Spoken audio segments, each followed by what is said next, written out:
जय जगन्नाथ। दर्शक बंधु आपण को आज ज्योतिष शास्त्र विषय किछि कहवाक जाउछि जहाँकि गोटे पुओ झीर विवाह करने पूर्वर आमे ज्योतिष शास्त्र अनुसार मेलक करने को जाउछे।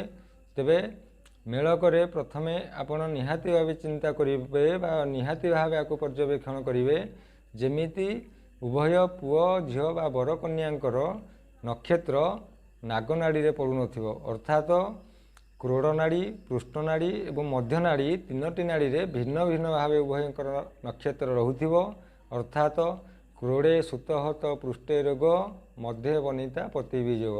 तेणु जदि क्रोड़नाड़ी कि पृष्ठनाड़ी रे उभयंकर नक्षत्र पड़ी थाए तेबे ताहाकु शुभ बोली मना जाए, किंतु मध्यनाड़ी रे जदि उभयंकर नक्षत्र पड़ी थाए ताहाकु मध्यनाड़ी दोष कहा जाए जहाँकि विवाह रे अशुभ होता है।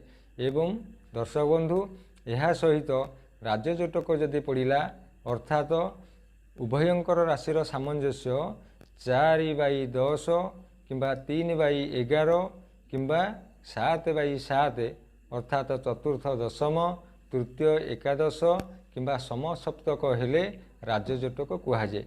तेणु जदि उभयंकर राजजोटक अच्छी एवं मध्यनाड़ी दोष नहीं तेबे संपूर्ण मात्रा दाम्पत्य जीवन शुभमय होता है। यह लक्ष्य करी विवाह करने उचित।